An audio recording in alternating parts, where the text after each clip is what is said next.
Good morning students, RS maths classes में आपका स्वागत है। इस वीडियो में हम नया चैप्टर शुरू करेंगे जिसका नाम है निर्देशांक ज्यामिति। 10th क्लास की 9th चैप्टर है ये।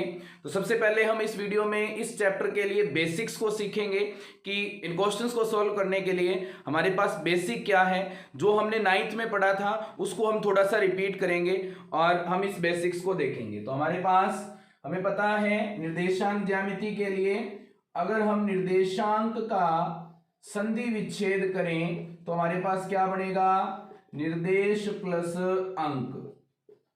तो हमारे पास क्या आ गया, संधि विच्छेद इसका निर्देश प्लस अंक। इसके लिए अगर हम देखें इसे तो हम इसकी परिभाषा क्या बना सकते हैं, गणित की वह शाखा जिसमें निर्देशित अंकों के आधार पर किसी ज्यामिति का, संरचना का, आकृति का अध्ययन किया जाता है, गणित की उस शाखा को हम क्या कहते हैं, निर्देशांक ज्यामिति कहते हैं। अब इसके अंदर हम जो हमारे पास निर्देशांक ज्यामिति है उसको समझने के लिए हमारे पास दो अक्षों की जरूरत पड़ेगी जिसमें ऊर्ध्वाधर अक्ष है और एक है हमारे पास क्षैतिज अक्ष। क्षैतिज अक्ष को क्या बोलते हैं, एक्स अक्ष, और जो ऊर्ध्वाधर अक्ष है उसको हम बोलते हैं वाई अक्ष। जो इसका ऋणात्मक मान है y का उसको बोलते हैं y डैश अक्ष, और जो इसका ऋणात्मक मान है क्षैतिज अक्ष का उसको हम बोलते हैं x डैश अक्ष। हमारे पास ये दोनों अक्ष जिस बिंदु पर काटते हैं इस बिंदु को बोलते हैं हम मूल बिंदु। क्या बोलते हैं हम, मूल बिंदु। और हमारे पास जो मूल बिंदु है इसके निर्देशांक होते हैं 0 0। इसका मतलब क्या है, यहां पर x का मान भी 0 होता है और y का मान भी हमारे पास 0 होता है। अब हमारे पास जो ये इसके चार भाग बने हैं इन्हें हम कहते हैं चतुर्थांश। क्या बोलते हैं, चतुर्थांश। और चतुर्थांश के लिए हमारे पास जो ये चार भाग हैं उनके नाम दिए गए हैं। क्या क्या नाम है, पहला चतुर्थांश, दूसरा चतुर्थांश, ये हमारे पास है तीसरा चतुर्थांश, और ये हमारे पास है चौथा चतुर्थांश। तो हमारे पास चारों चतुर्थांश हैं। इसके बाद अगर हम देखें तो पहला जो चतुर्थांश है उसमें हमारे पास जो मान आएंगे वो x का मान भी प्लस होगा और y का मान भी प्लस होगा। कहने का मतलब इसमें दोनों ही मान किसके होंगे, प्लस के होंगे। उसके बाद में हमारे पास जो दूसरा चतुर्थांश है इसमें x का मान माइनस होगा और y का मान प्लस होगा। इसका मतलब पहला मान माइनस, दूसरा मान जो है वो प्लस है, तो कौन से चतुर्थांश में आ जाएगा, दूसरे में। तीसरे चतुर्थांश में x का मान भी माइनस होता है और y का मान भी माइनस होता है, तो हमारे पास क्या आ जाएगा, माइनस माइनस। कहने का मतलब ऐसा बिंदु जिसके दोनों ऋणात्मक मान हो तो वो क्या कहलाएगा, हमारे पास तीसरे चतुर्थांश में कहलाएगा। उसके बाद में चौथे चतुर्थांश में अगर हम बात करें तो x का मान प्लस है, y का मान माइनस है, तो हमारे पास इसके जो निर्देशांक होंगे वो प्लस और माइनस के रूप के होंगे। कहने का मतलब पहला मान प्लस होगा और दूसरा मान यहाँ पे हमारे पास माइनस होगा। अब यहां से अगर हम देखें तो हमारे पास अगर हम एक बिंदु की बात करें इस निर्देशांक ज्यामिति के अंदर, इन अक्षों के अंदर, तो हमारे पास जो ये बिंदु होता है इस बिंदु की जो y अक्ष से दूरी होती है इसको हम बोलते हैं भुज। क्या बोलते हैं इसे, भुज। और जो हमारे पास इसकी x अक्ष से दूरी होती है इसे हम बोलते हैं कोटि। क्या बोलेंगे इसे, कोटि। भुज को हम लिखते हैं x से और कोटि को हम लिखते हैं y से।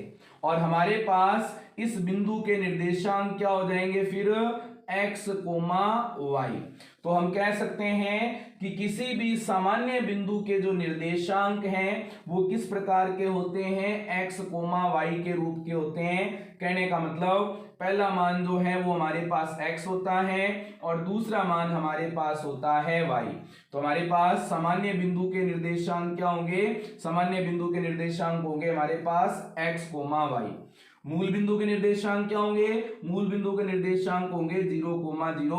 इनमें हमें कंफ्यूज नहीं होना है। सामान्य बिंदु के निर्देशांक x, y और मूल बिंदु के निर्देशांक है हमारे पास 0, 0।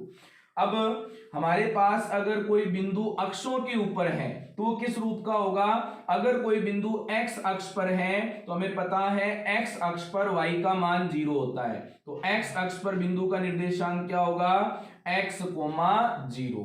तो हमारे पास x अक्ष पर कोई बिंदु है अगर, तो उसके निर्देशांक किस प्रकार के होंगे? x, 0 के रूप के। अगर y अक्ष पर हमारे पास कोई बिंदु है तो y अक्ष पर जो बिंदु होगा उसके लिए x का मान क्या हो जाएगा? 0। तो हमारे पास जो निर्देशांक है वो क्या बनेंगे? 0, y के रूप के। तो x अक्ष पर किसी भी बिंदु के निर्देशांक क्या होते हैं? x, 0 के रूप के, और y अक्ष पर जो हमारे पास बिंदु के निर्देशांक होते हैं वो 0, y के रूप के होते हैं। तो हमारे पास ये जो हमने अभी पढ़ा है, जो हमने समझा है, ये सारी चीजें हमने 9th क्लास में सीख ली थी, इनका हमने यूज भी किया था 1-2 क्वेश्चंस के अंदर। अब हम इसका यूज करेंगे दोबारा से इस चैप्टर के अंदर, तो आगे वाली जो बेसिक है उसको देखेंगे हम। तो हमारे पास जो इस चैप्टर में क्वेश्चन पूछेगा वो किस प्रकार के क्वेश्चन पूछेगा उसको हम देखेंगे, उसका बेसिक हम सीखेंगे।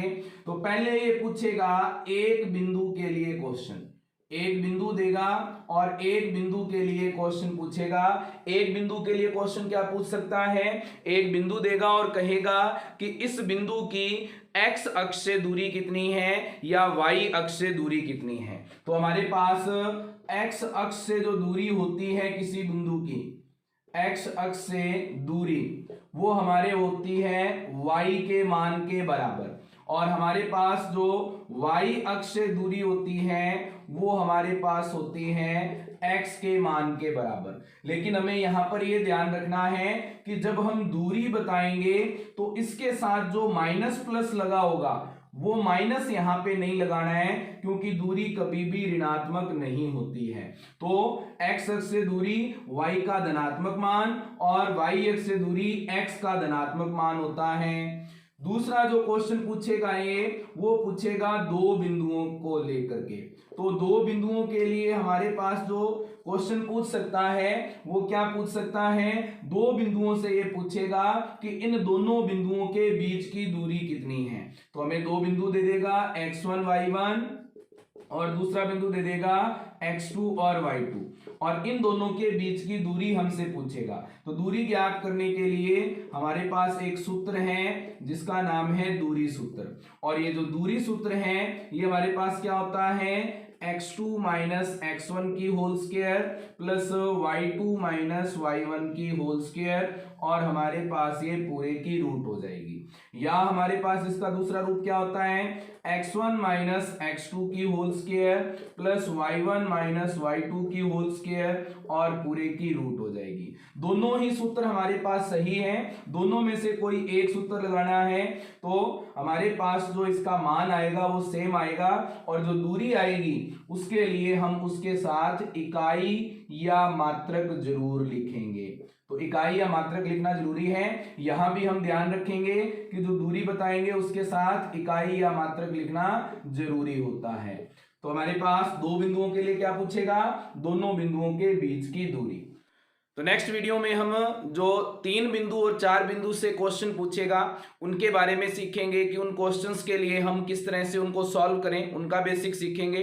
तो इसके लिए वीडियो को लाइक करें, कमेंट करें, शेयर करें, ज़्यादा से ज़्यादा लोगों तक वीडियो को पहुंचाएं, और चैनल को सब्सक्राइब करें, ज़्यादा से ज़्यादा लोगों को सब्सक्राइब करवाएं। Thank you students.